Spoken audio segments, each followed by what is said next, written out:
Hello everyone, welcome back to The Green Man for the second album review of this Sunday, where I'm talking about the latest release from the death metal band Nightmare and their album Deformity, Adrift, which came out on the Friday just gone by the band's own label Vendetta Records.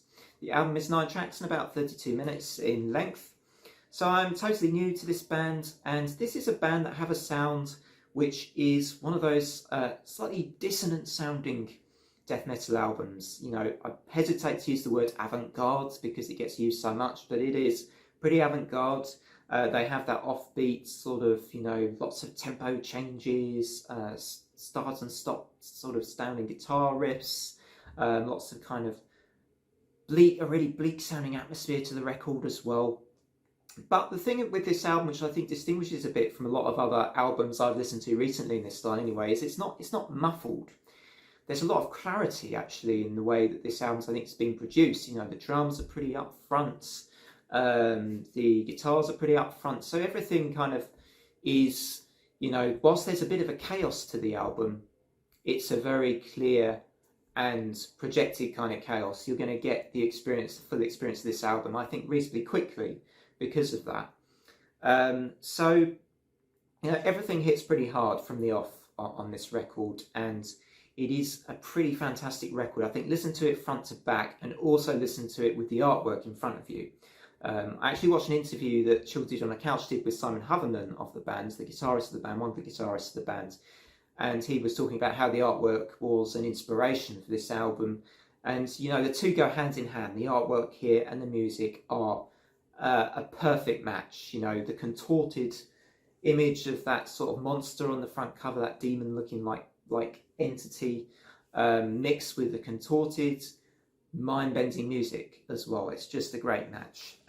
So in this band we've got John Collette on vocals, Simon Hawemann, already mentioned, on guitars, Keith Merrow on guitars.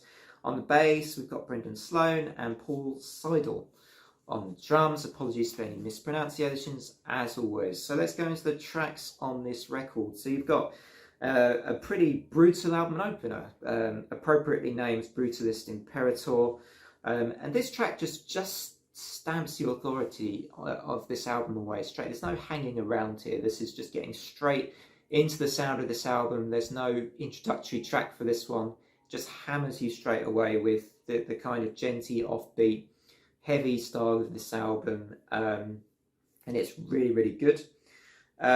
The next track, Baptismal Tomb, is just this stampede of heaviness, of you know, really fast drumming, combined with the start-stop riffing, tempo changes once again, all these interesting kind of those low,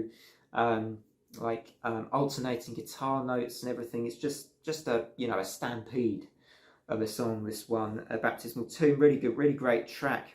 There's an interesting track called Tombs, which is one of the shorter tracks on the album, and even though it's one of those short atmospheric style tracks, this is one of those tracks that I don't mind being one of the short, you know, atmospheric type tracks, because it actually really serves just to deliver the bleakness of this album and its atmospheric, or the atmosphere that it's trying to deliver, and it does so very well.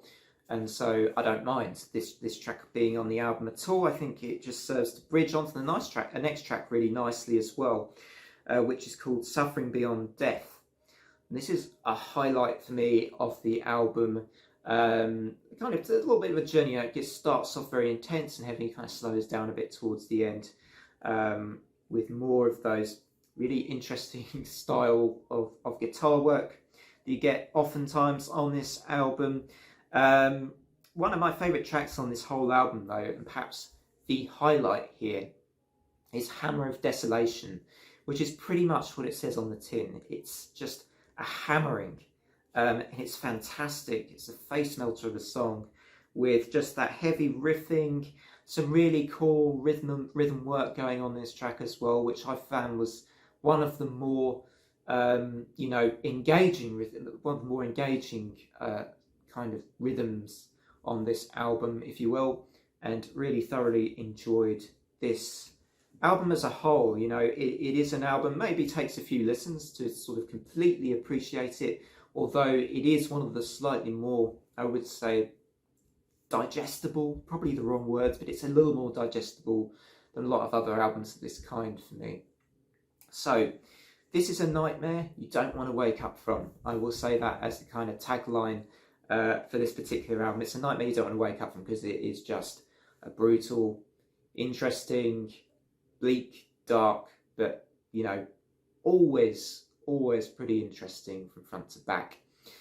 So for this album, I think I'm going to give this album somewhere between an 8 and 9 out of 10 for this. This is definitely, you know, one of the better albums I've heard in this style, certainly recently. And I really recommend you check it out.